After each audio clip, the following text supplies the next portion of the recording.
Hello, good afternoon everyone. Gujarat science સિટીના social media Facebook ઉપર આપ સૌનું સ્વાગત છે. આપ સૌ જાણો છો એ પ્રમાણે આજે 14 ડિસેમ્બર અને આજે આપણે રાષ્ટ્રીય ઉર્જા સંરક્ષણ દિવસની ઉજવણી કરી રહ્યા છીએ. આપણે જાણીએ છીએ એ પ્રમાણે બ્યુરો ઓફ એનર્જી એફિશિયન્સી દ્વારા 2001ની અંદર એનર્જી કન્ઝર્વેશન એક્ટ જે લાગુ થયો અને એના માનની અંદર આપણે રાષ્ટ્રીય ઉર્જા સંરક્ષણ દિવસની ઉજવણી કરી રહ્યા છીએ.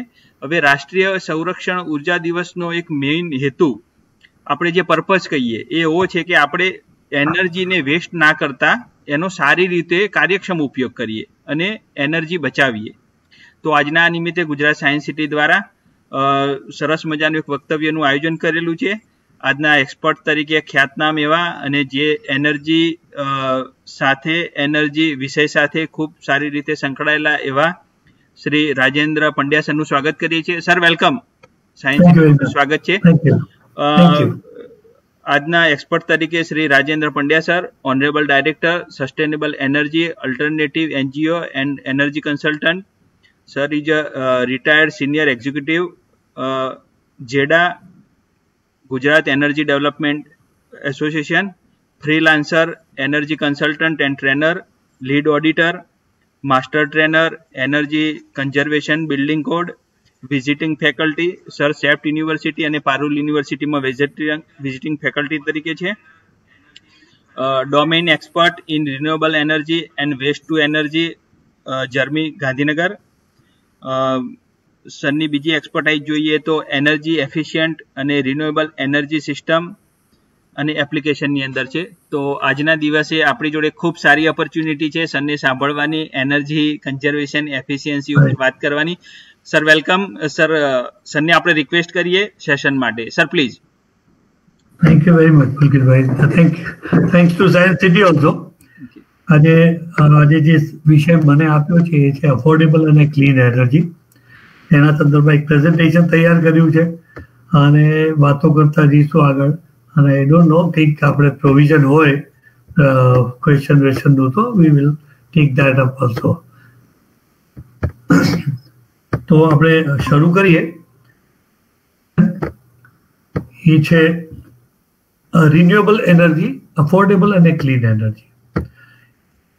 ઉર્જા સંરક્ષણની જે વાત કરીએ છીએ આપણે, તે અત્યારે આપણે ઉર્જાની ક્રાઇસિસમાંથી કે આ ઉર્જાની સમસ્યાઓમાંથી જો કોઈ બે વસ્તુ આપણી પાસે હોય ઓપ્શન તરીકે, તો એ છે કે નવી અને પુનઃપ્રાપ્ય ઉર્જાનો ઉપયોગ કરીએ અને બીજું જે પરંપરાગત ઉર્જા જે વાપરીએ છીએ, પેટ્રોલ, ડીઝલ, કોલસો, ગેસ, ઓઇલ, આ બધી વસ્તુઓનું સંરક્ષણ કરીએ અને સમજદારીપૂર્વક વાપરીએ, એનર્જીને એફિશિયન્ટલી કાર્યદક્ષ રીતે વાપરીએ. તો આપણે આ બીજા ઓપ્શનનો વાત કરીએ છીએ કે જે લાંબા ગાળાનું ઓપ્શન છે આપણે, કે આપણી ભવિષ્યની ઉર્જાના જે સ્ત્રોતો છે, જે કુદરતી છે, જે બંને રીતે ફાયદાકારક છે, કે એક વિપુલ પ્રમાણમાં ઉપલબ્ધ છે અને તે કોઈ પણ રીતે પરંપરાગત ઉર્જાની પ્રમાણે એ પ્રદૂષણ નથી ફેલાવતા. તો આજે we are talking of clean energy. હવે એ આપણે જોવાનું છે કે આ અફોર્ડેબલ છે કે નહીં. તો આપણે quickly will just C. Renewable એનર્જીને લાંબા ગાળાના એક સોલ્યુશન તરીકે જોવામાં આવે છે. આજે આપણા દેશની અંદર પણ 50 વર્ષ જેવું થઈ ગયું છે કે આ ઉર્જાનું કંઈક કામકાજ કઈ ને કઈ નાની મોટી રીતે આપણા દેશમાં એ ચાલુ રહે છે અને એને આપણે એવરલાસ્ટિંગ સસ્ટેનેબલ એનર્જી તરીકે એને આપણે પ્રમાણિત કરીએ છીએ, ઓળખીએ છીએ એને. તો આપણે જોઈએ રિન્યુએબલ એનર્જીની લાક્ષણિકતાઓની વાત કરીએ તો એ વિપુલ પ્રમાણમાં ઉપલબ્ધ છે. એ પ્રદૂષણ કરતા નથી, ઇકો ફ્રેન્ડલી છે. પછી એ જ્યાં જોઈએ ત્યાં મળે છે. અને આને જો આપણે એનો વપરાશ વધારીશું તો આપણને જે આપણે આજે 80-90% ઉર્જાનો જે આયાત કરીએ છીએ તેમાંથી પણ આપણને મુક્તિ મળી શકે તેમ છે. અને એ આજની જે બીજી એક ઉર્જા વપરાશની સમસ્યા જેને આપણે ક્લાઇમેટ ચેન્જ કહીએ છીએ, પ્રદૂષણના કારણે જે ઋતુ ચક્રોમાં ફેરફાર એવું આપણે ઘણું બધું સાંભળીએ છીએ આજકાલ. તો એને પણ નિવારવામાં ઘણી ખરી મદદ મળી શકશે આમાં. આ બધા પુનઃપ્રાપ્ત ઉર્જાના બધા એનર્જી સોર્સિસ જેને કહેવાય છે, એનો ઉદ્ભવ સૂર્યથી થાય છે. સૂર્ય મૂળ સ્ત્રોત છે. એમાંથી સોલર, પવન ઉર્જા, જૈવિક ઉર્જા, જીઓથર્મલ ટાઇલ આ બધી જ જે છે તે ઉર્જાઓ કુદરતી અને ઇકો ફ્રેન્ડલી ઉર્જાઓ છે. આપણે એનું જોઈ લઈએ કે આપણા દેશની અંદર એની કેટલી શક્યતાઓ, એનું પોટેન્શિયલ કેટલું છે. આગળ બી જતા ઘણી બધી વાતો કરશું, પણ આજે આપણે 9 લાખ મેગાવોટની કુલ ક્ષમતા આ પુનઃપ્રાપ્ત ઉર્જામાંથી આપણે મળી શકે એમ છે. હવે આ આંકડો કદાચ બધાને આપણને બહુ સમજણ ના પડે, પણ સમજી લો આજે આપણી કુલ પાવર પ્લાન્ટની સ્થાપિત ક્ષમતા 3,70,000 જેટલી છે. અને આ જે પોટેન્શિયલ અહીંયા બતાવે છે તે 9 લાખ છે. આપણે એને સીધું એના આંકડા ઉપર ના લઈએ, પણ પૂરતી છે. આપણી આજે આ બધી જ પુનઃપ્રાપ્ત ઉર્જાના સ્ત્રોતો છે એ આપણી બધી જરૂરિયાતને પૂરી કરી શકે એ એટલી સક્ષમ છે. આપણે ગુજરાતની પરિસ્થિતિ, ગુજરાતમાંથી વાત કરું છું એટલે ખાસ કરીને કહેવાનું કે લગભગ આજથી 3-4 વર્ષ પર એવું કહેવાતું કે ગુજરાતનો લીડ લઈ રહ્યું છે. ઓફકોર્સ ગુજરાતે જ પહેલ કરેલી હતી અને એના પછી આજે ઘણા ખરા રાજ્યો, રાજસ્થાન છે, આંધ્રપ્રદેશ, કર્ણાટક, પંજાબ, આ બધા લોકો ઘણું આગળ વધી ગયા છે. ઘણું બધું કામ એ લોકોએ કર્યું છે. તેમ છતાંય ઘણા વિસ્તાર જે છે વિન્ડ એનર્જીમાં આપણું સ્થાન બીજા નંબરનું સ્થાન છે તમિલનાડુ પછી. અને અત્યારે આપણે આ સ્ટેજ ઉપર છે કે જ્યારે આપણે આપણું પોટેન્શિયલ જે ગુજરાતમાં છે તે આટલું છે. આની શક્યતાઓની આપણી દર વર્ષે રિવાઇઝ થતી હોય છે. જેમ જેમ ટેકનોલોજીમાં ફેરફાર થાય એમ એમ આ ક્ષમતા હજુ વધતી જ જવાની છે. સોલર મેપ જોઈ લઈએ કે શક્યતાઓ. આપણે આજે સોલર એનર્જીની ખાસ વાત કરીએ તો આપણને કેટલી ઉપલબ્ધ હોય છે આખા વર્ષમાં. તમે જોશો તો આ નકશાની અંદર રાજસ્થાન અને ગુજરાત સૌથી લાલ માર્ક કરેલા વિસ્તારમાં છે. એટલે સૌથી વધારે પ્રમાણમાં આપણને સૌર ઉર્જા વર્ષના 300 દિવસ જેવું સતત મળી રહે છે આપણને. અહીંયા જો તમે જો એને આપણે આંખમાં આપણે યુનિટ્સ ઓફ ઇલેક્ટ્રિસિટીમાં જો સરખાઈએ તો લગભગ વાર્ષિક ધોરણે 1250 થી 2150 યુનિટ પર સ્ક્વેર મીટર પર યર આપણને મળી રહ્યું છે. હવે એમાંથી આપણે કેટલું એને રૂપાંતરિત કરી શકીએ છીએ આપણા માટે એ એક ટેકનોલોજીનો વિષય છે.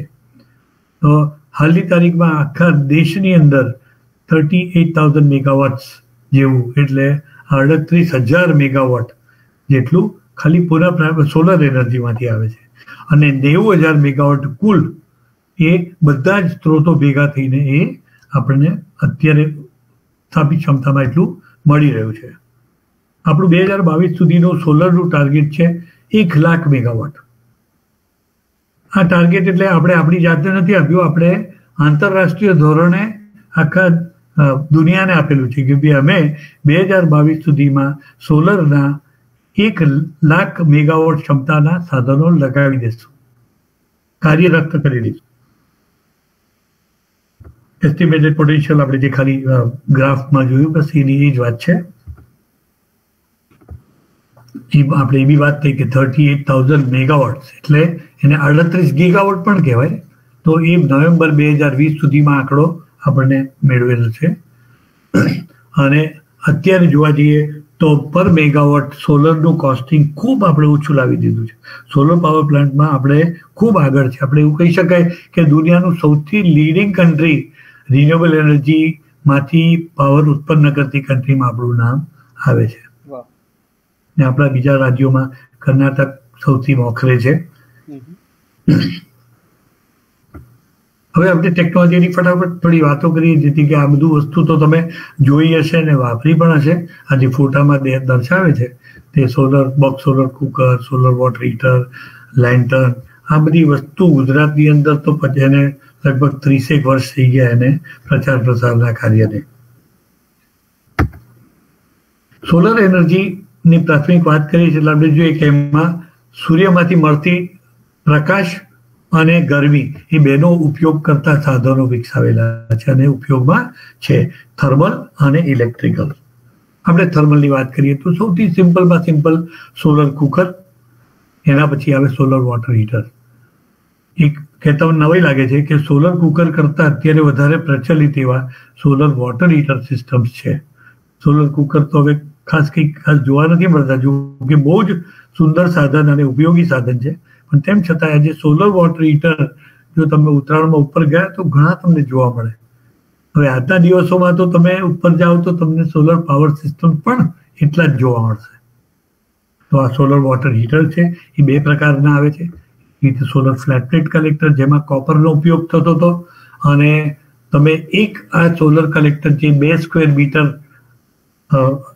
એનું એરિયા હોય એમાંથી દૈનિક ધોરણે 100 લીટર પાણી 60 ડિગ્રીએ તમને મળી રહે. એના પછી બીજી ટેકનોલોજી આવી ટ્યુબવાળી, કાચની ટ્યુબવાળી આવી, ઇવેક્યુએટેડ ટ્યુબ કલેક્ટર્સ આવ્યા. આમાં પણ એક ટ્યુબે રોજના 10 લીટર 60 ડિગ્રી પાણી તમને મળી રહે છે. અને બેવની કાર્ય કરવાની પદ્ધતિ જુદી છે. આમાં કોપરનો ઉપયોગ ઓછો હોવાના કારણે આ ખાસા એવા એફોર્ડેબલ થઈ ગયા છે. હવે પેલું જે કોપરવાળા સિસ્ટમ કરતા આની માંગ થોડી વધારે છે, કારણ કે સોલર વ્હીકલ સસ્તી પણ છે, થોડું સસ્તું છે અને વધુ એફિશિયન્ટ છે. જેવી રીતે આપણે ઘરગથ્થુ વપરાશમાં, એવી રીતે ઇન્ડસ્ટ્રીયલ વપરાશમાં પણ ગરમ પાણીની ખૂબ માંગ હોય છે. તો એની અંદર આવા મોટા મોટા સિસ્ટમ લગાવવામાં આવે છે, અને જે દિવસના 1 લાખ લીટર 2 લાખ લીટર સુધીની ક્ષમતાના સાધનો અત્યારે ડેરી જેવા ઉદ્યોગોમાં, ડેરી છે, ફૂડ ઇન્ડસ્ટ્રીઝ છે, એ બધા ઇન્ડસ્ટ્રીઝમાં જ્યાં જ્યાં ગરમ પાણીનો ઉપયોગ હોય છે, અથવા તો જ્યાં જ્યાં બોઇલરો વપરાતા હોય પાણી ગરમ કરવા અથવા તો સ્ટીમ બનાવવા માટે, તો એવી જગ્યા પર આવા સિસ્ટમ ઘણી જગ્યાએ ઇન્સ્ટોલ કરેલા છે. જે શરૂઆતમાં જે ગરમ કરવાની જે એનર્જી છે એ તમે એવોઇડ કરી શકો. જે તમારે 30 ડિગ્રીથી કે 25 ડિગ્રીથી 100 ડિગ્રી સુધી કે 60 ડિગ્રી સુધી લઈ જવું હોય પાણી, તો આમાં ગરમ કરીએ ને એના પછી એને બોઇલર ફીડ વોટર તરીકે પણ ઉપયોગ થઈ શકે છે. તો અત્યારે સોલર વોટર હીટિંગ સિસ્ટમનો તો હિસ્ટ્રી કેવું કહીએ તો ખાસી જૂની છે, અને એમાં ઘણા બધા સંશોધનો અને ઇમ્પ્રુવમેન્ટ્સ બધી જોવા મળે છે. આપણે વ્હીકલ ઉપર પૂછીએ સાહેબ, ડ્રાઇંગ આ એક બીજું મોટું પરિબળ અને મોટું માંગ, ઉર્જા માંગ વાળો એરિયા છે કે જેમાં ડ્રાઇંગ અને એર હીટિંગનું કાર્ય થાય છે, એપ્લિકેશન છે. સોલર વ્હીકલમાં એમાં ડ્રાઇંગ શેના માટે જોઈએ? ખાદ્ય પદાર્થોનું, એગ્રીકલ્ચર પ્રોડ્યુસરને ડ્રાય કેમ કરવા હોય? કારણ કે આપણે એમને સ્ટોર કરવું હોય, એને હેન્ડલ કરવું હોય, એક જગ્યાએથી બીજી જગ્યાએ લઈ જવું તો વોલ્યુમ ઓછું કરવું હોય, તો સોલર ડ્રાઇંગમાં જોઈએ શું આપણને? હીટ, કાર્યક્ષમતા પૂછીએ, હોટ એર. તો સોલરના જેવી રીતે પાણી ગરમ કરવાના એનર્જી કલેક્ટર છે, એવી રીતે એર હીટિંગ માટેના પણ કલેક્ટર એવા ને એવા હોય છે, અને એનાથી એર હવાને લગભગ 60 થી 85 ડિગ્રી સુધી ગરમ કરી શકાય, અને એ ગરમ હવાનો ઉપયોગ આપણે ડ્રાઇંગ માટે પણ કરી શકીએ. જો આ એક તમે એક ખાલી ચિત્ર છે, સ્કીમેટિક છે, તમને ખ્યાલ આવે. આ નેચરલ ડ્રાફ્ટ વાળું છે, આમાં કોઈ પંપ કેવું કંઈ નથી, પણ ચીમની ઉપર આપી છે એટલે અહીંયાથી જે ક્રિએટ થાય ડ્રાફ્ટ, એના લીધે અહીંયાથી ગરમ હવા પસાર થાય, ગરમ થાય, અને ગરમ હવા આ ચેમ્બરમાં જ્યાં આગળ ખાદ્ય પદાર્થ સુકવણી માટે મૂકેલા હોય, બરાબર, તો અહીંયાથી આ ઉપર જાય અને આમાં બધું પાણી જે મોઇસ્ચર છે તે રિમૂવ થઈ જાય. આપણે થોડા એચ્યુઅલ સિસ્ટમ જોઈએ. જો આ કેબિનેટ ડ્રાયર કહેવાય, આ ફોર્સ ફ્લો સિસ્ટમ કહેવાય, જ્યાં આગળ મોટું બ્લોઅર આપ્યું છે, જે બ્લોઅર આની અંદર હવા ફેંકે અથવા તો હવા ખેંચે. આમાં 2 રીતે થઈ શકે, ઇન્ડ્યુસ પણ કરી શકાય અને ફોર્સ પણ કરી શકાય, બરાબર. તો આ તમને ચિત્રમાં ખાસી ખબર પડી જાય એવું છે. તો જુઓ અહીંયા કે આની અંદર હવાને સર્ક્યુલેટ કરીએ દરેકમાંથી જાય અને હવા ગરમ થઈ જાય અને એ ગરમ હવાને અહીંયા ચેમ્બરમાં લઈને પદાર્થ સાથે ઇન્ટરેક્ટ થાય અને મોઇશ્ચર રિમૂવલની પ્રક્રિયા શરૂ થઈ જાય. આ ટનલ ડ્રાયર આમ ટિપિકલ ફિલ્ડ સિસ્ટમ છે. એટલે તમારા એગ્રીકલ્ચર કોઈ ફાર્મર હોય કંઈ કેશ ક્રોપ બનાવતો હોય જેને ડ્રાય કરીને પ્રિઝર્વ કરી શકાય, એને સ્ટોર કરી શકાય, તો એના માટે આ બહુ જ સુંદર ગોઠવણ ફેસિલિટી છે. આ ટનલ ડ્રાયર કહે છે એને. તો આની અંદર ડુંગળીનું ડ્રાઈંગ તમને નહીં ખબર હોય પણ ડુંગળીનું ડ્રાઈંગ થાય, લસણનું ડ્રાઈંગ થાય, એના પાવડર બને છે.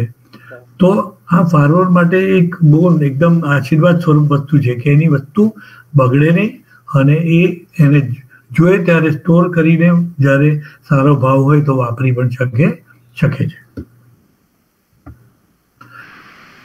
આ કુકરની વાત કરો, સોલર કોન્સન્ટ્રેટર્સ, જેવી રીતે આપણે ફ્લેટ પ્લેટ કલેક્ટર જોઈએ એવી રીતે આપણે કેન્દ્રીકરણ વાળા પણ સાધનો છે જે હીટ ક્વોલિટી થોડી વધારી દે છે. પેલામાં આપણને 100 ડિગ્રી મળતું હોય તો આમાં 400-500 ડિગ્રી સુધી, 1000 ડિગ્રી સુધી પણ તમે ટેમ્પરેચર લઈ શકો.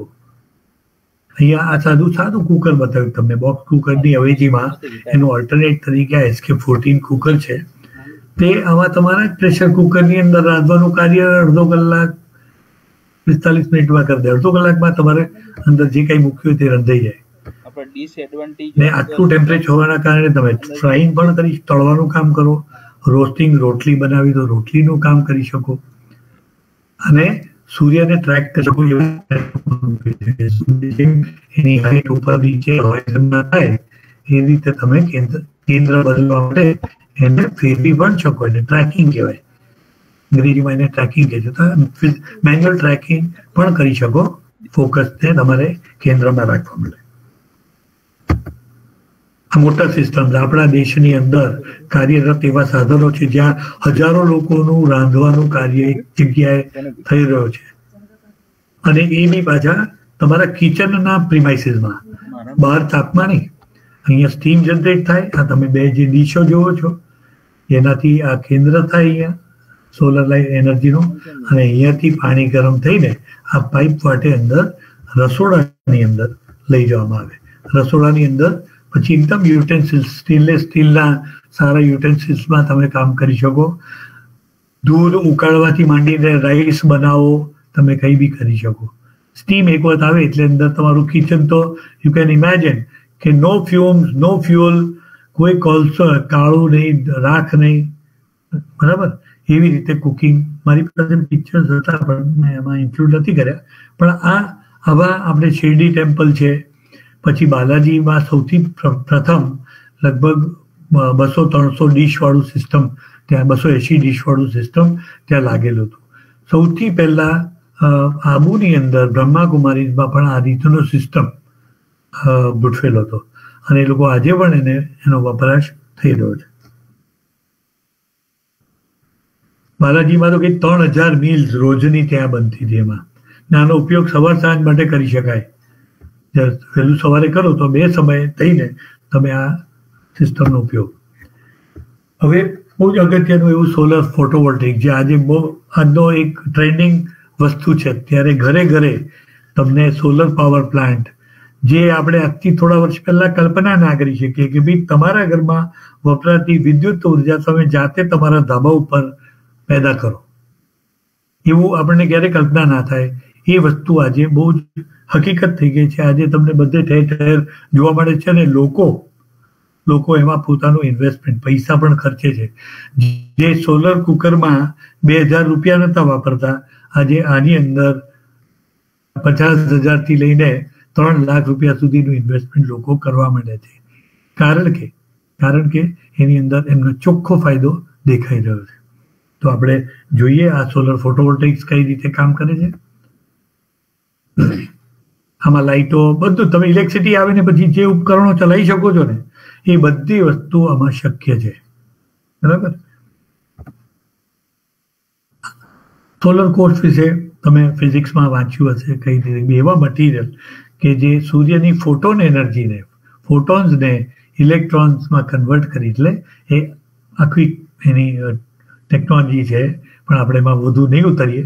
પણ જેવી સૂર્ય ઉર્જા એમાં પડે, મટીરિયલમાં રહેલા ફ્રી ઇલેક્ટ્રોન છૂટા પડે છે અને એ ઇલેક્ટ્રોન્સ વાયર વટે ઇલેક્ટ્રિસિટીના રૂપમાં ફ્લો થાય છે. બસ આટલું સમજી લઈએ. આ સૂર્ય હોય ત્યાં સુધી સૂર્યની સીધી કિરણો જ આ વસ્તુ કરી શકે. પેલા હોટ વોટર સિસ્ટમની જેમ ડિફ્યુઝ લાઇટ પણ કામ લાગે એવું નહીં. આમાં સીધી લાઇટો તમને ઓછી, ગમે તેટલી ઓછી હોય તો પણ તમને ઇલેક્ટ્રિસિટીનું ઉત્પાદન થઈ શકે છે. નીચે સિસ્ટમ બતાવ્યું છે કે આખા સિસ્ટમમાં શું હોય, પેનલ હોય, ચાર્જ કંટ્રોલર, બેટરી, ઇન્વર્ટર અને જે સાધન વાપરવું હોય તે સાધનો. કારણ કે આપણે એસી સાધનો વાપરીએ છીએ એટલે આમાં ઇન્વર્ટર અનિવાર્ય છે.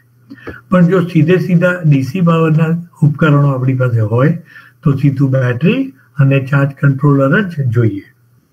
આપણે જોઈએ થોડા બે પ્રકારના મેં કહ્યું એમ, એક ગ્રીડ સાથે કનેક્ટેડ એવા સોલર ફોટોવોલ્ટેઇક સિસ્ટમ અને એક ગ્રીડથી વિખૂટા સ્ટેન્ડ અલોન. આપણે આ સ્ટેન્ડ અલોન જોઈએ. આ બધા સ્ટેન્ડ અલોન કે આને ગ્રીડ, તમારું પાવર જતો રહેતો હોય આને કશું ના થાય. જ્યાં સુધી બેટરીમાં પાવર હોય તો આ બધી વસ્તુ ચાલુ રહે, રાઈટ. એટલે ગ્રીડ સાથે કોઈ લેવા દેવા નથી એવા સ્ટેન્ડ અલોન કે ઓફ ગ્રીડ સિસ્ટમ્સ કહેવાય એને. આમાં સોલર લેન્ટર્ન છે, એનું પોતાનું પાવર જનરેશન, સ્ટોરેજ અને લાઇટ. એવી રીતે આ હોમ લાઇટિંગ સિસ્ટમ છે. લાઇટો, પંખાનો ઉપયોગ કરી શકો. ડીસી પંખા, ડીસી લાઇટો હોય તો સીધું બેટરીમાંથી ચાલી શકે. સ્ટ્રીટ લાઇટ, આ બી સીધું ડીસી પાવર માં યુઝ થઈ શકે એવું સાધન છે. એટલે અંધારું થાય. આ આપણને બહુ આનો ઉપયોગ ખબર નહીં પડે, પણ ગામડાઓની અંદર જ્યાં આગળ સાંજે 6-7 વાગ્યા પછી રાત શરૂ થઈ જાય એવી જગ્યા પર આ લાઇટો બહુ જ સારું કામ કરી રહી છે. અંધારું થાય એટલે ચાલુ, અજવાળું થાય એટલે બંધ થઈ જાય એ રીતનું આમાં સિસ્ટમ લગાવેલું છે. સોલર પંપ, સોલર એનર્જીથી શું શક્યતાઓ છે આમાં તમને જોવા મળે. એને મોટરે ચલાવાય, લાઇટે ચલાવાય, કઈ બી પંખા ચલાવાય, બધું જ ચલાવી શકાય. સ્ટેન્ડ અલોન સિસ્ટમની રચના આ રીતે હોય. આપણે બહુ ફોકસ કરવું નથી, પણ તેમ છતાંય ચાર્જ કંટ્રોલર, બેટરી અને જ્યારે વપરાશ હોય તો એસી ઉપકરણ હોય તો ઇન્વર્ટર અને ના હોય તો સીધો વપરાશ. હવે આજકાલના જે આપણા રૂફટોપ સિસ્ટમ જે છે, આ રૂફટોપ સિસ્ટમ છે એ ગ્રીડ કનેક્ટેડ છે. એટલે એને તમારે ગ્રીડના પાવર સાથે જોડાણ કરવાનું છે. એટલે સેફટીનો બહુ ખ્યાલ રાખવો પડે અને પાવર ક્વોલિટી જે ટ્રાન્સફોર્મેશન થાય છે એનું પણ કાળજી લેવી પડે. એટલે એવું નહીં કે સીધું છેડા જોડી દીધા, એમાં છેડા એવી રીતે જોડવાનું કે સેફટી જળવાઈ રહે. એવું ના થાય કે સોલર પાવરમાંથી પાવર લાઇનમાં જતો રહે જ્યારે પાવર ઓફ થઈ ગયો હોય તો પણ, એવું નહીં. એટલે આપણે જોઈએ કે કઈ રીતે આ સિસ્ટમ કામ કરે છે. હું એની એક ફિલ્મ પણ તમને બતાવું છું, પણ એ પહેલાં જોઈ લે કે ગ્રીડ કનેક્ટેડ સિસ્ટમ આ રીતે હોય કે આ જે સોલર પાવર પ્લાન્ટ છે એમાંથી જનરેટ થયું એટલે આપણે સીધું જ વાપરવું હોય તો જે વોલ્ટેજમાં આવતું હોય એને કે સપોઝ સમજો 60-70 વોલ્ટ આવતો હોય તો એને આપણે 220-230માં કરવું પડે ને પછી એનો ઉપયોગ થઈ શકે. બરાબર, એક આ છે. હવે જ્યારે મેં કહ્યું કે રૂફટોપમાં શું થાય છે કે આ એસી ડિસ્ટ્રીબ્યુશન પેનલ પણ એની થ્રુ જાય. આ બી એની સાથે જોડાણ હોય કે આપણને સોલરમાંથી મળતો પાવર ઓછો પડે તો મારા ઉપકરણો ચાલવા જોઈએ. તો એ ક્યારે ચાલે કે આનું જોડાણ સતત હોય તો જ ચાલે. બરાબર, આપણે એ બી આગળ સમજીએ. તો આ રીતે ગ્રીડ કનેક્ટેડ સિસ્ટમ આ રીતે હશે. બરાબર, આપણે ચલો એ જોઈએ. જો આ કઈ રીતે છે તમે જુઓ. જો આ રીતે તમારા ઘર ઉપર સરસ ગોઠવાયેલું હોય આ વસ્તુ, આવી રીતે ગોઠવાયેલું હોય. એમાં સોલર મીટર આવે અને બાય ડાયરેક્શનલ મીટર આવે, બધું આવે એની અંદર. તો આપણે સમજી લઈએ કે આ કઈ રીતે વસ્તુનો એમાં કયા કયા ઉપકરણો છે એ આપણે સમજીએ અને દરેક ઉપકરણનું શું કાર્ય છે એ આપણે જોઈએ.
ઓકે, પુલકિતભાઈ અવાજ ને બધું બરાબર ચાલે છે ને?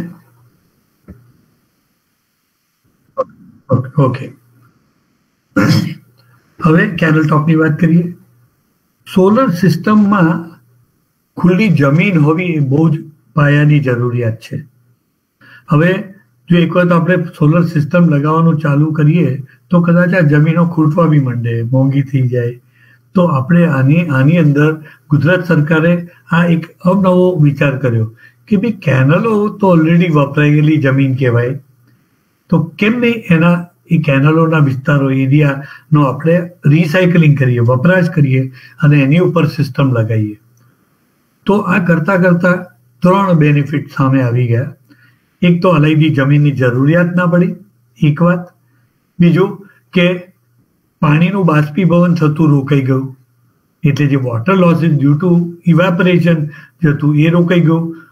અને ચોરી કદાચ એવું આપણે એવું ના કહીએ, પણ જે કેનલોમાંથી સીધી ચોરી થતી હતી એ બંધ એટલે થઈ, કારણ કે આ સોલર પેનલ પ્રોટેક્ટ કરવા આપણે સિસ્ટમ ઇન પ્લેસ મૂકી દીધું, સિક્યોરિટી મૂકીએ. અને ત્રીજો જે બહુ જ અગત્યનું અને સાયન્ટિફિક કારણ જે છે એ છે કે નીચે પાણી હોવાના કારણે વાતાવરણ ઠંડુ થઈ જાય છે. આ પેનલોનું સ્ટેન્ડર્ડાઇઝેશન 25 ડિગ્રીએ કર્યું છે. એટલે આજે હું કહું કે મારી આ 200 વોટની પેનલ છે, પણ એ 200 વોટની પેનલ ત્યારે જ 200 વોટ આપે કે જ્યારે નીચેનું તાપમાન, એટલે સોલર ટેમ્પરેચર અથવા તો સેલનું ટેમ્પરેચર અથવા તો વાતાવરણનું ટેમ્પરેચર 25 ડિગ્રી હોય. તો જેમ જેમ ટેમ્પરેચર વધે એમ આની જનરેશન કેપેસિટી ઓછી થતી જાય. ઇવેપરેશનના થતી કુલિંગના ઇફેક્ટના કારણે આજે કેનલ પર રાખેલું કોઈ બી સિસ્ટમ હોય એ બીજા બધા કરતાં 2-5% વધારે ઉર્જા ઉત્પન્ન કરે છે, એવું પ્રસ્થાપિત થયું છે, સ્થાપિત થયું છે. આ જો ચંદ્રાસરનો સિસ્ટમ છે અને આ વડોદરાનો છે. એ સિવાય આજે આ જ કોન્સેપ્ટ ઉપર આપણા દેશભરમાં કેનલ ટોપ અને ફ્લોટિંગ સિસ્ટમ્સ, વોટર બોડી ઉપર તરતા પાવર પ્લાન્ટ્સની પ્રથા એક શરૂ થઈ છે અને ખૂબ બધું આગળ વધી ગયું છે. અહીંયા નર્મદા નિગમ વાળાએ પણ પોતાની કેનલો પર આજે 30-40 મેગાવોટ સુધી લગાવી દીધો છે. એનું અનુમાન કરું છું કે એટલું સિસ્ટમ ઓલરેડી લાગી ગયું છે, કારણ કે આજવા અને બધા વિસ્તારમાં એ જોવામાં આવ્યું છે. ઓકે, આ ફ્લોટિંગ સિસ્ટમનો કોન્સેપ્ટ આપણે જોઈ લઈએ. ગવર્મેન્ટ ઓફ ઇન્ડિયા બહુ જ હમણાં નજીકમાં 10 ગીગાવોટ એટલે 10,000 મેગાવોટના ફ્લોટિંગ સિસ્ટમનું એક ટાર્ગેટ લીધું છે 2020-21માં. એટલે આપણે we already coming to an end to that. એટલે એમાંથી ને કહે છે કે આવી બધા વિસ્તારો એમને જે આંક્યા છે એમાં કે 300 ગીગાવોટની ક્ષમતા, એટલે 3 લાખ મેગાવોટ લગાવી શકાય એટલા એવા વિસ્તારો છે, ફ્લોટિંગ બોડીઝ છે કે જ્યાં આ પ્લાન્ટ લાગી શકાય. બરાબર છે. એટલે એમાં 10-15% વોટર બોડીમાં લગાવીએ તો બી આટલું આપણે મેળવી શકીએ. આજે કેરલા, આસામ, ઓડિશા, વેસ્ટ બંગાળમાં જે કામ થાય છે એ તમને જોવા જેવા છે. જો તમે આ કોલકાતામાં છે, આ કોલકાતાનું સિસ્ટમ છે, જોઈ લો. આની અંદર 250 વોટની 40 પેનલ વાળો સિસ્ટમ છે. અહીંયા એ લગભગ આટલી જનરેશન એની પર કિલોવોટ જોયું આપણે જે કહેતા હતા ને 4.5 થી 5 યુનિટ એ જનરેટ આમાં થઈ શકે છે પર ડે, 1 કિલોવોટમાંથી. આ 10 કિલોવોટનું સિસ્ટમ છે. એવી રીતે ધનાસ લેક ઉપર ચંદીગઢની અંદર 10 કિલોવોટની કેપેસિટીનો સિસ્ટમ લગાવ્યો છે. આની પોતાની સમસ્યાઓ હોય છે અને લિમિટેશન્સ હોય છે, પણ એક વાત, બધા જ કેનલ ટોપના જે બેનિફિટ છે બધા આમાં મળે તમને. ઠંડુ વાતાવરણ હોવાના કારણે પેનલનો એફિશિયન્સી વધારે સારી હોય. ફ્લોટિંગ પ્લેટફોર્મ છે, તમે ટ્રેકિંગ મૂકી દો તો તમે સોલર પેનલનું ટ્રેકિંગ કરો તો એમાંથી પણ પાવર જનરેશન તમે કરી શકો. એ લખ્યું છે કે this is reported to be producing 30% more electricity than conventional. સાધારણ જે આપણે સિસ્ટમ લેન્ડ માઉન્ટેડ હોય એના કરતા 30% ઉર્જાની ઉત્પાદન વધારે થાય છે એમાં. આ છે વાઇઝેકનું, વિશાખાપટ્ટનમમાં 2 મેગાવોટનો સિસ્ટમ છે જે આવી રીતે વોટર બોડી ઉપર ઇન્સ્ટોલ કરેલો છે. બિલ્ડિંગ ઇન્ટિગ્રેટેડ ઓર બિલ્ડિંગ અપ્લાઇડ સોલર સિસ્ટમ્સ. તમને ખ્યાલ હોય તો છેલ્લા 15-20 વર્ષથી એક આંધળો વાવડ ચાલ્યો હતો. લોકો કાચવાળા બિલ્ડિંગ બનાવવાનું શરૂ કર્યું હતું. હવે એમાં અંદર રહેનારાને જ ખબર કે શું તકલીફ થાય છે, શું પ્રોબ્લેમ છે. કે કાચ લગાવ્યા પછી તમારું બિલ્ડિંગ ભઠ્ઠો થઈ જાય અને ખૂબ ગરમી અને અંધારું. એટલે ના જોઈતું એ દિવસમાં પણ તમારે લાઇટ કરવી પડે અને એસી ખૂબ ચલાવવા પડે. હવે એની જગ્યા પર, કાચની જગ્યા પર આવી ગયા છે સેન્ડવિચ ગ્લાસ સોલર ફોટો, એને કહે છે બિલ્ડિંગ ઇન્ટિગ્રેટેડ સોલર પેનલ્સ. એને તમે સ્ટ્રક્ચર કમ્પોનન્ટ તરીકે પણ વાપરી શકો અને જે તમારા ખુલ્લા વિસ્તાર, તમારી ઓફિસ, ફેક્ટરી, બિલ્ડિંગમાં હોય એવી જગ્યા પર લગાવી શકો. લાઇટનું લિમિટેશન અને હીટ પણ તમે રોકી શકો આનાથી. ઓફકોર્સ ઓબ્વિયસલી મોંઘા હશે, સ્ટ્રક્ચર ક્વોલિટી હોય એટલે. બિલ્ડિંગ ઇન્ટિગ્રેટેડ અને બિલ્ડિંગ અપ્લાઇડ, યાદ રાખજો આ નામ છે એના. હજુ બહુ જ આનો ઉપયોગ બહોળો નથી થયો, પણ હા, પાર્કિંગ લોટ અને જ્યાં જ્યાં એને ટ્રાન્સપેરન્ટ સાદા પેનલને વાપરવાની વાત કરીએ તો એ રીતે શરૂ થઈ ગયું છે કામ. Power plant. Gujarat showed the way. ગુજરાતે આખા દેશને રસ્તો બતાવ્યો કે ભાઈ આ રીતે થઈ શકે. અને એક જ વિસ્તારની અંદર આજે 700 મેગાવોટ જેટલા પ્રાઇવેટલી ઓન્ડ, એટલે આમાં સરકારનો કશો રૂપિયો નહીં, સરકારે કોઈ સબસિડી આપી નથી દીધી કે કોઈને કંઈ વધારાનું કંઈ નહીં, પણ સરકારે એક પહેલ કરી જેનાથી કે એક જ વિસ્તારની અંદર લોકોએ પોતાનું ઇન્વેસ્ટમેન્ટ કરીને પાવર, સરકારે ફક્ત એક જ વસ્તુ કરી કે તમે જેટલો પાવર જનરેટ કરશો ને એને અમે ખરીદીશું, અમે એને ત્યાંથી લઈ જઈશું, ઇવેક્યુએશન કરીશું, ત્યાંથી પાવર અમે લઈ જઈશું. તો આજે આ એક જ વિસ્તારની અંદર 700 મેગાવોટના ઇન્સ્ટોલેશન, લગભગ 42 જેવી કંપનીઓ પોતે પાવર જનરેટ કરે છે અને સરકાર ખાલી એને ઇન્ફ્રાસ્ટ્રક્ચર પૂરું પાડે છે. જે કંઈક એક ફેક્ટરી ચલાવવા માટેના ઇન્ફ્રાસ્ટ્રક્ચર, ઇલેક્ટ્રિસિટીથી માંડીને પાણીને, બિલ્ડિંગ્સ, એ બધી વસ્તુઓનું સરકાર એ સેવાઓ વિનામૂલ્યે નથી આપતું, એમાંય પૈસા લઈને આપે છે. એટલે આવા અનેક સોલર પાર્ક આજે પણ માન્ય પ્રાઇમ મિનિસ્ટર આજે કચ્છની અંદર એક મોટા પાવર પ્લાન્ટના વિસ્તારનું ઉદ્ઘાટન કર્યું છે. આજે if you all have know the news, તો આજે એક મોટું, અને આજે એવું 100,000માં નહીં, એ હજારો મેગાવોટની કેપેસિટી વાળા સિસ્ટમ્સ આવી શકે એ રીતનું મોટું સોલર પાર્કનું ઉદ્ઘાટન કર્યું છે. એ પ્લાન્ટ આવો હોય, મોટા ટ્રાન્સફોર્મર્સ હોય, મોટા ઇન્વર્ટર્સ હોય, અને આ પાવર સીધો ઉપયોગમાં નહીં આવવાનો, સીધો ટ્રાન્સમિશન લાઇન્સમાં જાય.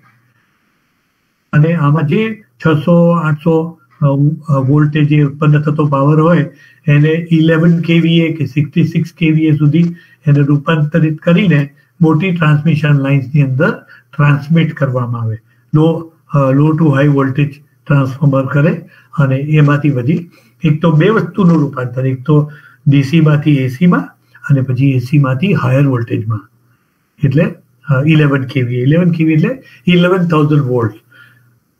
પાવરનું ટ્રાન્સમિશન એટલે એનું ટ્રાન્સપોર્ટેશન કરવા માટે છે ને એને હાઈ વોલ્ટેજ ટ્રાન્સપોર્ટેશનની અંદર લોસીસ ઓછા થાય, તે માટે હાઈ વોલ્ટેજનું કરીને પછી જે તે જગ્યાએ ડિસ્ટ્રીબ્યુશન એને પાછું સ્ટેપ ડાઉન કરીને એનો ઉપયોગ આપણા ઘરે 220-30 આવે, ઇન્ડસ્ટ્રીમાં 415 આવે, સિંગલ ફેઝ, 3 ફેઝ, આ બધી વસ્તુઓ હોય તે એકદમ સારી રીતે. આજે એવું કહી શકાય કે સોલર, ફોટોવોલ્ટેઇક સોલર જે છે એ એનો ભાવને કંટ્રોલમાં લાવવા માટે ગુજરાતની યોજનાઓનું બહુ મોટું યોગદાન છે.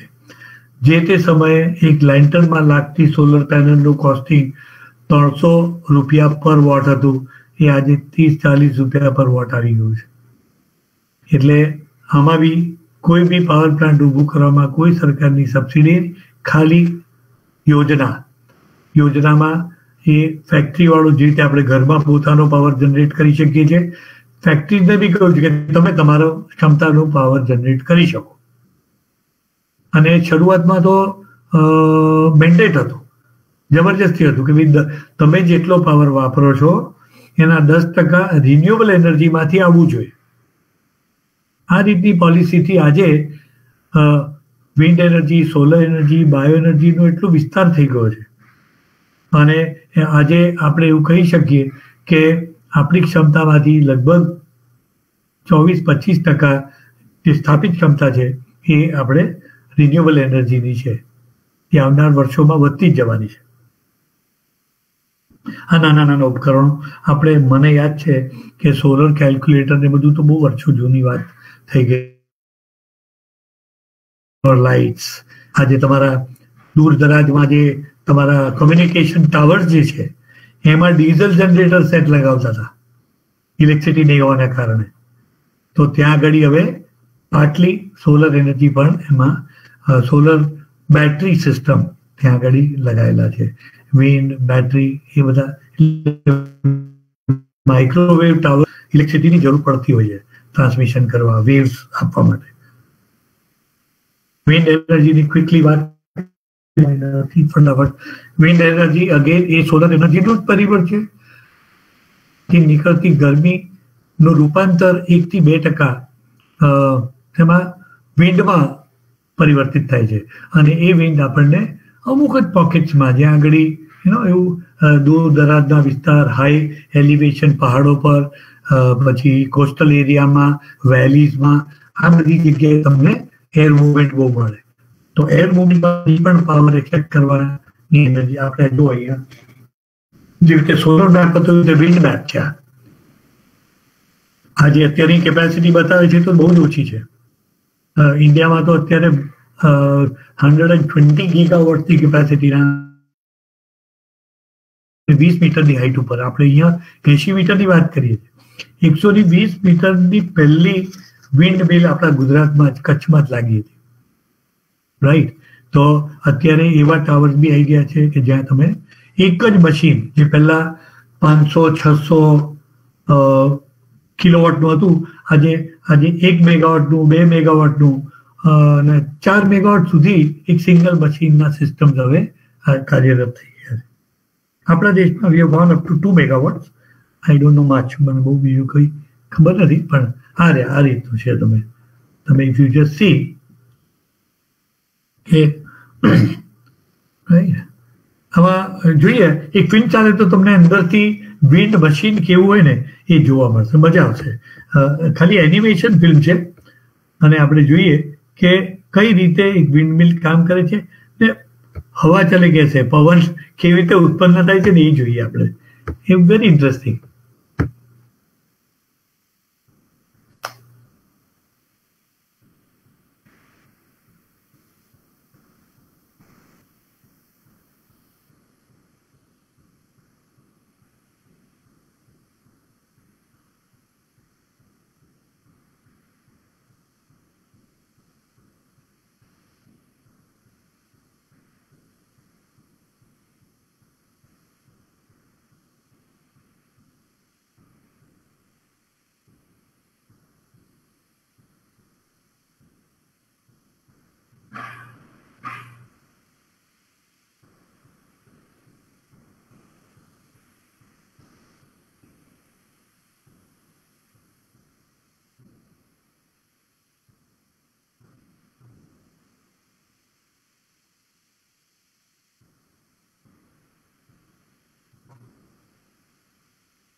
Okay, that is one.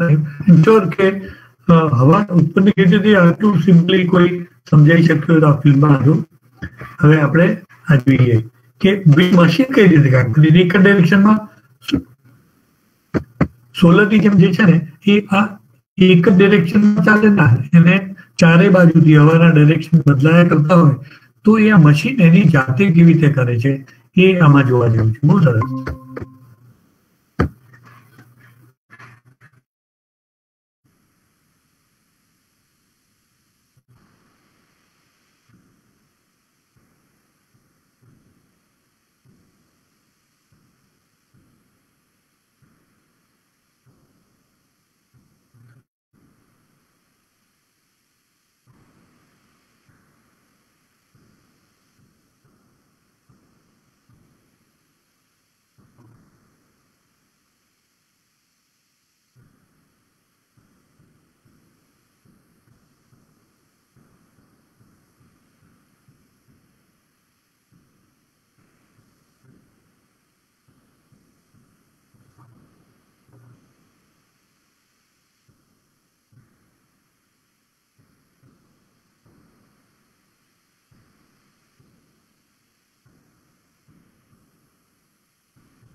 આજે એક પાવર પ્લાન્ટની કિંમત લગભગ 6 કરોડ રૂપિયા પર મેગાવોટ, એટલે 1000 કિલોવોટનું સિસ્ટમ હોય એનું કોસ્ટિંગ લગભગ 6 કરોડ, જે આપણું થર્મલ પાવર પ્લાન્ટનું કોસ્ટિંગ છે એ રીતનું.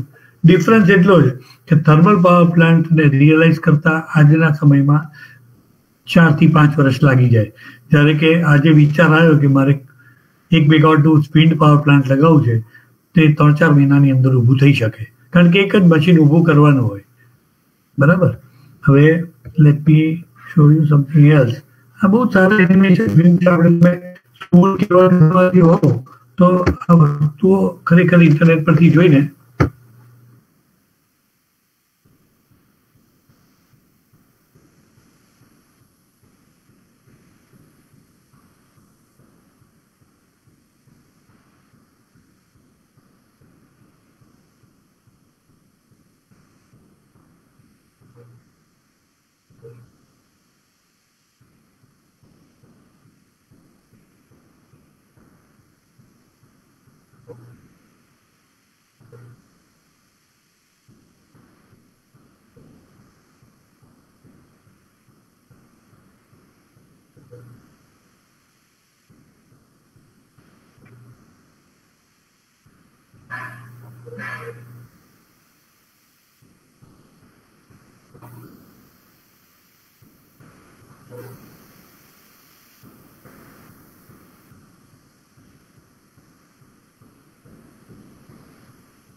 Okay, I think this is good.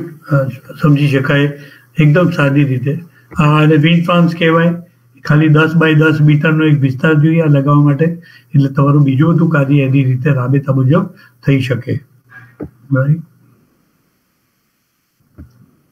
હવે આમાં બી જમીનોની સમસ્યા નહીં, પણ જેમ જેમ તમે દરિયાની અંદર જાઓ વધુ કન્સિસ્ટન્ટ અને કન્ટિન્યુઅસ વિન્ડ સ્પીડ તમને મળી શકે. તો આજે ઘણું બધું કામ ઓફશોર વિન્ડ ફાર્મ્સમાં પણ થઈ રહ્યું છે. આપણા દેશની અંદર પણ એનું અત્યારે એસ્ટાબ્લિશ થઈ ગયું છે, ટાર્ગેટ લેવાઈ ગયા છે. પણ ડેનમાર્ક, જાપાન, સ્વિટ્ઝરલેન્ડ આ બધી જગ્યાએ વર્ષોથી એ કામ થઈ રહ્યા છે. એક સિંગલ મશીન 4-4 મેગાવોટનું પણ હોઈ શકે. એમાં અત્યારે રેકોર્ડ સ્વિટ્ઝરલેન્ડ કે સ્પેનનું સિંગલ મશીન કંઈ 12 મેગાવોટનું લગાયેલું છે.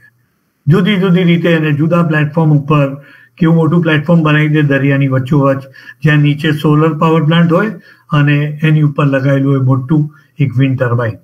તો એ રીતના પણ ઘણા ઇન્ટરનેટ પર તમે જોશો કે ઓફશોર વિન્ડ ટર્બાઇન, તો તમને ઘણી બધી વસ્તુઓ આની અંદર જોવા મળશે. પણ આ રીતે ઓફશોર વિન્ડ જે દરિયાની અંદર 3 પ્રકારના હોય, ઓનલાઈન, ઓનશોર અને ઓફશોર, એવા 3 ટાઈપના સિસ્ટમ્સ હોય. રાઈટ. બાયોએનર્જી વર્ષોથી યુગોથી આપણે આનો આધાર છાણા રાંધવા માટે વાપરીએ છીએ.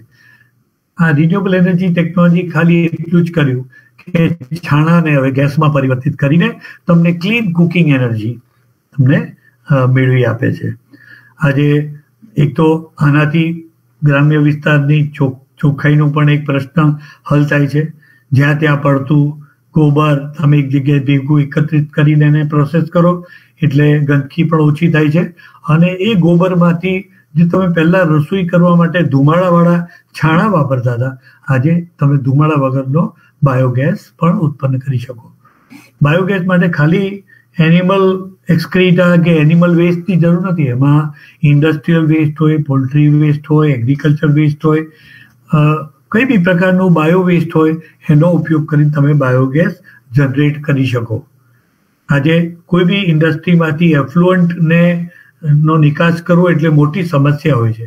એને એનું ગંદુ પાણી કે ગંદુ પદાર્થ ક્લીન કરીને એનું નિવારણ કરવાનું હોય છે પોલ્યુશન કંટ્રોલ બોર્ડના આધારે. તો આજે એને ક્લીન કરવાની પ્રક્રિયા દરમિયાન જ તમને આ ગેસ જનરેશન મળી શકે છે.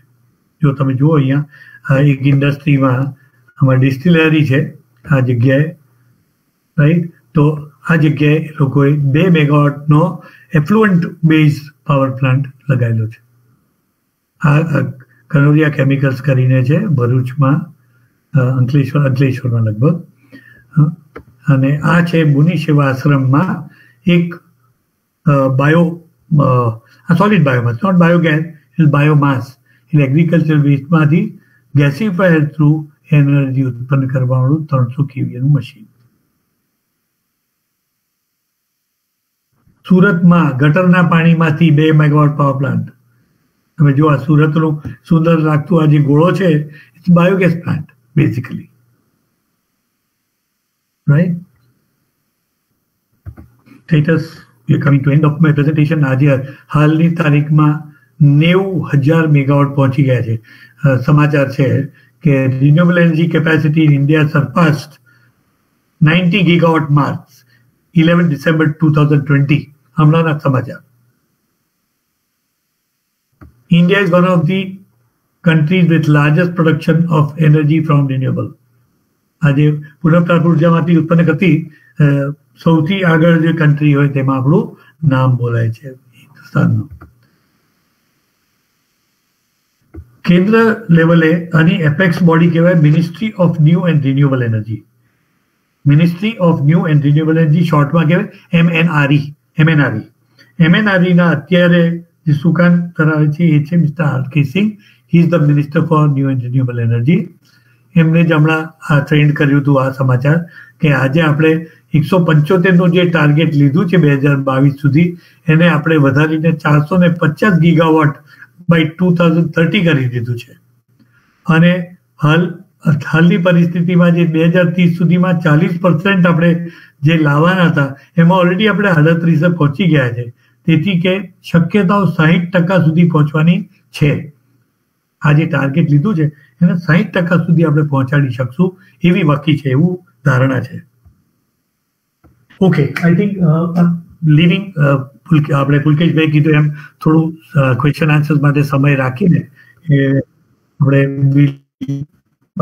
બંધ કરીએ અને કોઈ પ્રશ્ન હોય તો તરત લઈ શકીએ.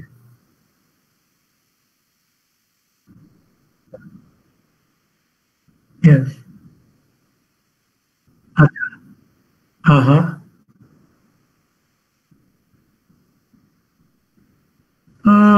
લાઈફસ્ટાઈલ, લોકોની ગેરસમજ એ બાબતની અને લોકોનું એટલું ડેડિકેશન નહીં કે ક્લીન એનર્જી આજે એ અવેરનેસના અભાવે જ આ રીતે થાય છે. લોકો સામાન્ય રીતે ખાલી ચા તેલ દૂધ લેવા ગયા હોય અને માઇક્રોવેવ લઈ આવે કે જેનો ઉપયોગ દિવસમાં કદાચ એકવાર બી ના થતો હોય, પણ ટોનર કુકર લેવાનું હોય તો 1000 જાતના પ્રશ્નો કરે કે રાતે રાંધવાનું થાય. ભણેલા માણસો આવું પ્રશ્ન કરે એના લીધે કુકર પાછું રહી ગયું છે. હા, કે આ કુકરમાં ફક્ત બાફવાનું કામ થાય છે, સમજો, રાંધવાનું એટલે ચઢાવવાનું કામ. તો આજે બાફવાની અંદર રાંધણ પ્રક્રિયાની અંદર 60 થી 70% ઉર્જા ખાલી શાકભાજી કે દાળ ચોખા ચઢાવવામાં જાય છે. સુંદર. ને એ પાછો પ્રેશર કુકરની જેમ તમારો સમય લેતો નથી. મૂક્યા અને ભૂલી જાઓ, ભૂલી ગયા તો કશું મળી નથી જતું, પણ ચડી ચોક્કસ જાય છે. તમને ખ્યાલ આવ્યો? એટલે આજે લોકોની જે અપેથી છે આના વિશેનું જે નિષ્કાળજી અને they make wrong choices. Let me tell you, I'm really sorry કે they make wrong choices. આજે કોઈ આપણી સાથે આટલી મોટી ચળવળ હોય ક્લાઇમેટ ચેન્જ ને નિવારવાની, તો એમાં લાર્જ પબ્લિક એટ લાર્જ જોડાય ના તો કોઈ શક્ય જ નથી. It is not possible. If everyone so આજે બી સોલર કુકર એ જ ભાવે મળે છે, કોઈ સબસિડી ભલે નથી, પણ જો તમે લઈ આવો અને એટલું સિન્સિયરલી તમે જો વાપરો તો દિવસ દરમિયાન કંઈ નહીં તો એક ટાઈમનું તમે રાંધવાનું કરો. કશી વસ્તુને રાંધવામાં 2 કલાક લેતું હશે, પણ તમે નિરાતે બેસીને પેપર વાંચો કે કેટી પાર્ટી કરો, કશું એ તમારા રસોઈને કંઈ થવાનું નથી. અને એકાદ વખત ખાઈ જુઓ કે ડબ્બો ખોલો ને ભાતમાં આમ દાણો આમ સીધો હોય you tell me, you tell mentality બદલવાની જરૂર છે. આજે 2,000 રૂપિયા તો તમે કદાચ તમારું ટેલિફોનનું બિલ ઘરમાં આવતું હશે દર મહિને. It is nothing. Yeah.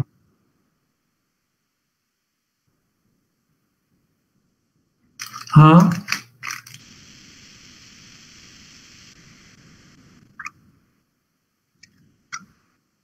હા બિલકુલ બિલકુલ. આવી બધી યોજનાની અંદર અત્યારે આઈ કેનોટ સે કે તમે જે કહો છો એ પૂરી રીતે સાચું છે, પણ એ વાત તો સાચી છે કે મને જીબી માંથી 50 પૈસેથી ₹1 યુનિટ મળતું હોય તો બીજું બધું મોંઘું જ લાગે. એકદમ સીધી વાત છે. જ્યારે કે શહેરવાળાને પૂછો, શહેરવાળા ₹6.5 ₹7, ઇન્ડસ્ટ્રીવાળા ₹8, કોમર્શિયલ ₹9. એ લોકોને પૂછો કે આ મોંઘું કહેવાય કે સસ્તું. ફાર્મર યસ, ફાર્મર માટે ગુજરાતની અંદર યોજના પણ છે કે જે વિસ્તારમાં જીબી પાવર પહોંચાડવા અસક્ષમ છે, અથવા તો જે જગ્યાએ ફાર્મરે પોતાએ ઓલ્ટરનેટિવલી ખેતી સિવાય પાવર જનરેશનનું કામ કરવું હોય કોઈની સાથે જોડાઈને, તો આ સ્કાય કરીને યોજના છે, સોલર કિસાન યોજના. સોલર કિસાન યોજનાની અંદર ફાર્મરે ખાલી લેન્ડ આપવાનું, ઇન્વેસ્ટમેન્ટ કોઈ બીજું કરશે અને એનો પાક ફેલ થયો કે પાસ થયો એની ચિંતા એને મુક્ત થઈ જશે. કારણ કે સતત સોલરમાંથી પાવર નીકળતો હશે, એમાંથી એને પાર્ટનરશિપમાં પૈસા મળવાના જ છે. પંપ માટે સબસિડી અત્યાર સુધી 75% સબસિડી હતી. જે તે વિસ્તારમાં જ્યાં લોકો એને બ્લેક ઝોન કહેવાય છે, કે જ્યાં પાવર પહોંચાડવો અશક્ય હોય અથવા તો જે થોડું નટોરિયસ જગ્યાઓ હોય જ્યાં જીબી પાવર આપવા માંગતી જ ના હોય, કારણ કે ચોરી એટલી થતી હોય. એટલે એવા વિસ્તારમાં નવા જોડાણો માટે સોલર પમ્પિંગ સિસ્ટમ પર હેવીલી સબસિડાઇઝ આ યોજના અત્યારે છે કે નહીં, પણ એ જોવા જેવું છે. આ બધું હવે જીબી સંભાળે છે. હા, એ છે, એ યોજના છે.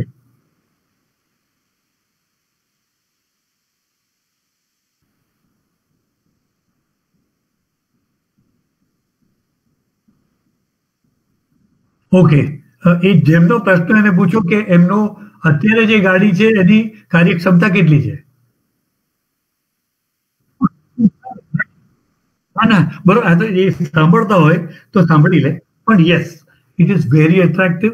એક યુનિટમાં તમે એક બેટરી ચાર્જ કરેલી હોય બરાબર, તો તમે વિચાર કરો ને કે તમારી કારની અંદર એક તમારી બેગ સાઇઝની 2-3 બેટરી હોય, એ તમને રોજના 100-200 કિલોમીટર ચલાવી શકે અને એને ચાર્જ કરવામાં 5 થી 6 યુનિટ જ જાય, તો તમને કયું પેટ્રોલ વ્હીકલ કે ડીઝલ વ્હીકલ આટલું એવરેજ આપે છે. અને આ તો પાછું બેટરી તો એક બેટરીનું જ લિમિટેશન છે કે ભાઈ એને 4-5 વર્ષે બદલવી પડે. બાકી તમે જુઓ, નો નોઇઝ, નો વાઇબ્રેશન, સેફટી એકદમ પૂરેપૂરી. પેટ્રોલ તો આગ લાગે તો બધું ભડકો થઈ જાય, એમાંનું કશું જ નહીં. હજુ ઘણું બધું ડેવલપમેન્ટ થઈ રહ્યું છે આમાં, બરાબર. એટલે આજે સરકાર આમાં બી ઘણી બધી આગળ વધીને ઘણી વસ્તુની પહેલ કરે છે. એ લોકો જે રીતે પેટ્રોલ પંપ છે એવી રીતે ચાર્જિંગ સ્ટેશન જેડા એ લીધું છે હાથમાં, ચાર્જિંગ સ્ટેશન ડેવલપ કરવા. ગુજરાત સરકારે આવા અનેક ચાર્જિંગ સ્ટેશનો ઊભા કરવા માટે એક ચાર્જિંગ સ્ટેશન પાસે ₹5 લાખ સહાય અને એક સ્ટેશન ઊભું કરવા માટે 15 થી 20 લાખનો ખર્ચો છે. તો એ આજે કેન્દ્ર સરકાર, રાજ્ય સરકાર દ્વારા આ રીતે યોજનાઓ પણ છે. તમે તમારા ઘરમાં જેવી રીતે તમારી યો બાઇક હતી કે રાતે લગાવી દો, સવાર સુધી ચાર્જ થઈ ગયો હોય, આ તમે કોઈ ચાર્જિંગ સ્ટેશન પર જાઓ તો અડધો કલાકની અંદર, કલાકની અંદર તમને તમારી કાર રિચાર્જ કરી આપે. એટલે આજે અત્યારે તો ગાડીઓ પણ હાઇબ્રિડ ગાડીઓ મળતી થઈ ગઈ છે. મહિન્દ્રાનો જુઓ, ટાટા જુઓ, ટેસ્ટ બધા સક્સેસફુલ થઈ ગયા અને મળે બી છે.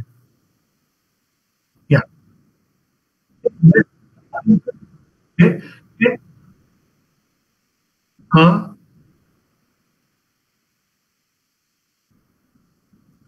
કારણ કે ઓફ ધ શેલ્ફ મળવાવાળી વસ્તુઓ નથી. તમે સમજો કે અત્યારે જાણવા જેવી ઘર વપરાશ અથવા તો પર્સનલ યુઝ માટે કઈ વસ્તુ હોય તો એ વોટર હીટર, સોલર કુકર અને હવે અત્યારે રૂફટોપ આવ્યું એટલું. બીજા ઉપકરણોમાં એવું કઈ એટલે એટલી અગત્યતા નથી કે મેં મારી ઘડિયાળ સોલરથી ચાર્જ કરી કે મારું લેપટોપ એનાથી ચાર્જ થાય, મોબાઈલ ચાર્જ થાય એનાથી. It's not very attractive. Philanthropic, હા, પણ તમને એ ખબર નહીં હોય કે આ બધા આપણા જે રેલવેના સિગ્નલિંગ જે છે અથવા ટ્રાફિક સિગ્નલ છે, many of them are solar charge. હા, યસ, એલઈડી લાઇટ. સોલર આમ તમે જોવા જાઓ તો સોલરની ઇલેક્ટ્રિસિટી આમ મોંઘી કહેવાય. એટલે એની સાથે જે જોડાણ કરેલા દરેક ઉપકરણ એટલા જ એફિશિયન્ટ રાખ્યા છે જેથી કે સોલર એનર્જી બહુ સારી રીતે વપરાય, બહુ જ એફિશિયન્ટલી વપરાય. એટલે સોલરની લાઈટ વાત કરો તો એલઈડી નો જ વપરાશ પ્રમોટ કરવાનો. આજે મારો ગોળો લગાવું તો સોલર લાઇટ બહુ ચાલે નહીં, right? So this is how it is. People need to know a lot. આમાં ઘણી બધી વસ્તુ જાણવા જેવી, ઇન્ટરેસ્ટિંગ. અને કોઈ જગ્યાએ ઇકોનોમિક છોડી દેવાનું, કારણ કે તમે પૈસા બચાવીને તો આખરે પીઝા જ ખાવાના છો. હા, એટલે તમે બગાડવાના જ છો. એટલે બેટર કે પૈસા ક્યાં બચાવવા ને એ પહેલા નક્કી કરી લો. Where you want to save money.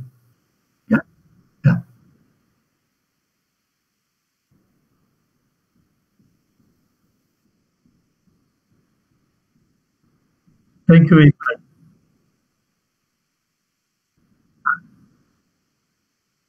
Yeah. Thank you very much for having me.